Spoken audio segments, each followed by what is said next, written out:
Hi, welcome back to my series about the TOEIC speaking test. As a reminder, the TOEIC speaking test is a very practical speaking test for English, and the TOEIC test in general is great for refining your English skills. So, even if you don't plan to actually take the test, I really recommend practicing the test with me because it is fantastic for refining your English skills. In addition, there is a lot of comprehensible input in videos like this, and that is great too. If you would like more information about the TOEIC test, please look at this previous video of mine. Now, let's work on the next reading prompt for the speaking test. Like I said before, the first two questions in the speaking test require you to read something out loud. So let's do that. I will show the whole reading prompt at the end of the video, but now to keep things simple, let's just look at the first sentence right here. I have it right here in front of me on my laptop. Here we go.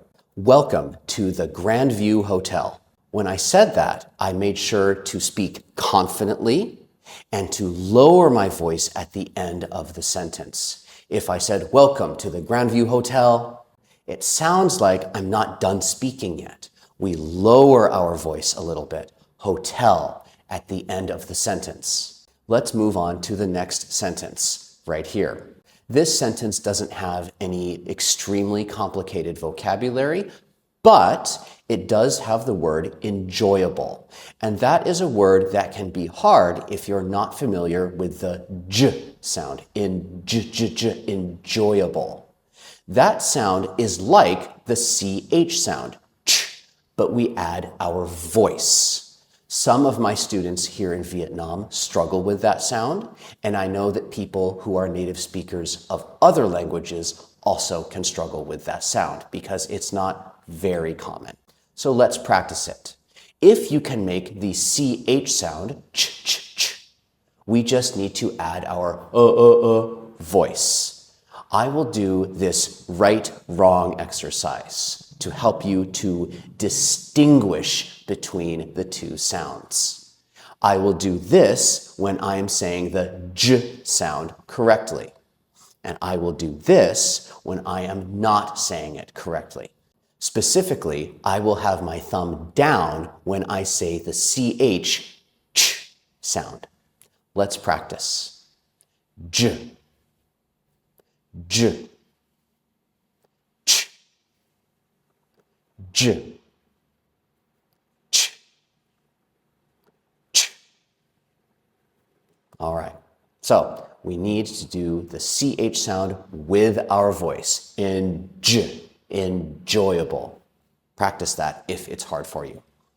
Here we go. Let's read the sentence. We hope you have an enjoyable stay with us. Another difficult word there is the word with. That requires us to move our tongue out or just slightly behind our teeth. If these are my front teeth right here, here's my tongue. We can do this and blow the air underneath the front teeth, or we can have our tongue back like this and blow the air down and out like that. It's the same sound basically. So we have to be careful not to say z, that's the z sound like zebra. We can't use that there. We need with us, with us. Let's read it again. We hope you have an enjoyable stay with us.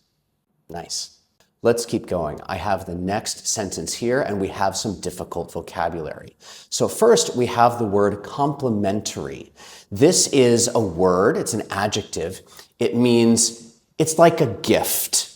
If you go, in this case, if you go to a hotel, they give you a free gift, in this case, a breakfast buffet, and I'll explain that soon.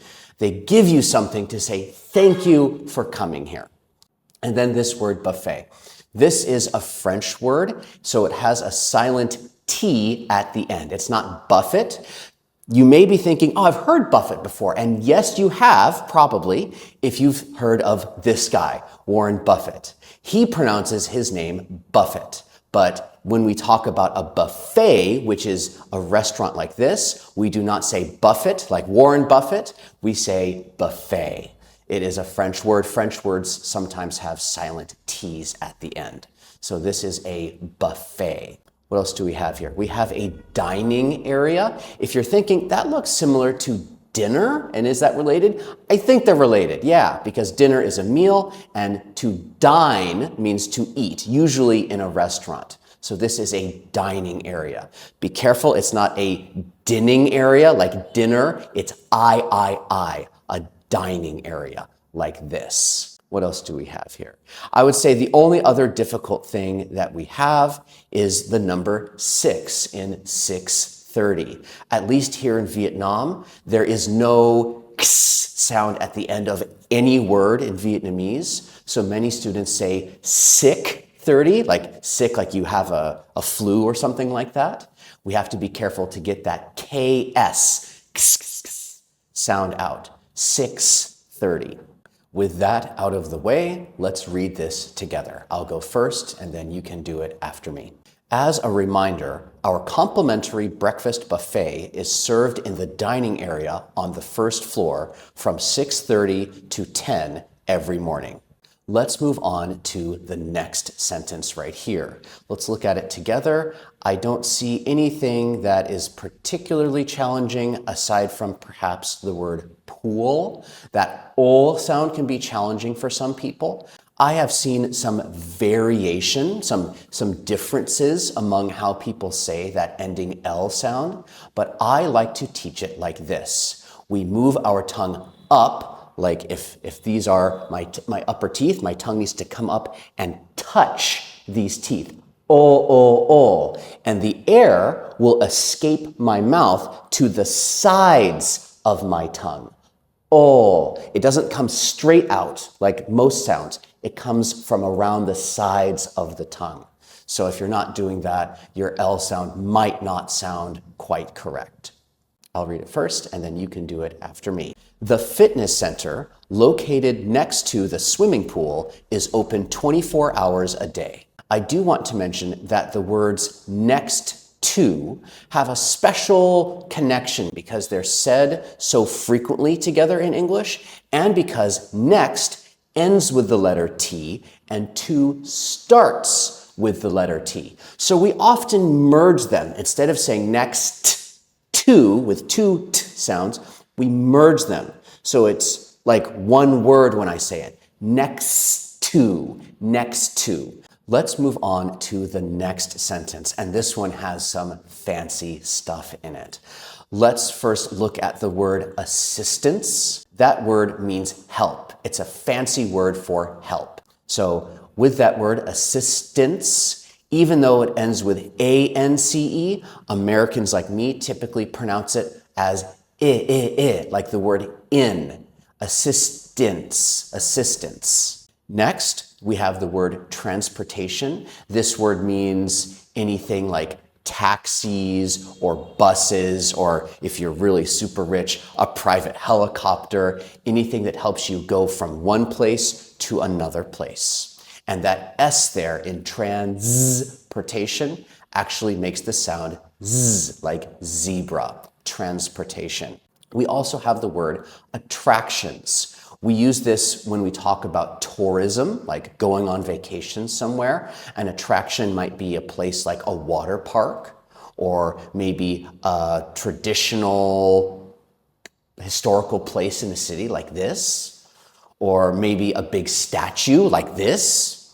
Anything that attracts tourists or just attracts people in general is an attraction. And then we have a very fancy and French word, concierge, right there. Concierge. That is a French word, so the spelling might not look like normal English. And also we have the GE at the end making a sound that does not have its own letter or letter combination in English. Here it makes a sound that I like to describe as ZH. That means that we take the SH sound, sh, and add our voice, just like we did for the J sound. We add our voice to sh to make it become zh, Concierge. Concierge. A concierge is a person like this. They work in hotels often and are like temporary assistants for people. They help them with making reservations at a restaurant, or knowing where to go to an attraction, or maybe helping them to maybe prepare a room for a very special person by putting a special kind of flower in there or something like that. They are temporary assistants who work for the hotel. Now that we have covered those things, let's read this sentence. I'll go first. If you require assistance with transportation or local attractions, our concierge desk is available in the main lobby. And so we will keep going. Let's look at the next sentence right here. Actually, that's the final sentence. That's great. So we're almost done. Let's see. We have a new word for some of you probably, hesitate. That means to wait or pause because you're nervous or pause because you're not sure. For instance, if you are standing on this platform and are trying to jump into the pool, you might hesitate because it's scary. You might pause. The other thing is that the phrase front desk right there does not mean just a single desk. It really means the main desk when you walk into the hotel. It's like the headquarters, the management area, if you will, for the hotel, or at least part of the management area. Now, let's read this. I'll go first. Please don't hesitate to contact the front desk if you have any questions during your stay. Now, let's finish by reading this whole thing. I'm going to time myself on my phone. Welcome to the Grandview Hotel. We hope you have an enjoyable stay with us. As a reminder, our complimentary breakfast buffet is served in the dining area on the first floor from 6:30 to 10 every morning. The fitness center, located next to the swimming pool, is open 24 hours a day.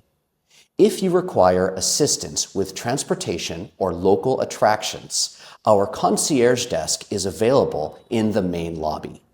Please don't hesitate to contact the front desk if you have any questions during your stay. On my phone, that showed almost exactly 40 seconds. So that's good. You don't need to use the full 45 seconds, like I said in my last video. But there is a little bit of room for speaking a little bit more quickly or a little bit more slowly. But my speed is pretty good.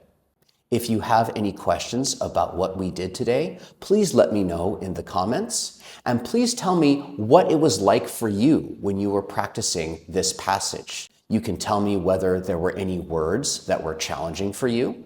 You can tell me about how many times you had to practice, or maybe there was a particular sentence that was really challenging for you. I'd love hearing about things like that, so let me know. Please like and subscribe, and I'll see you in the next video. Bye.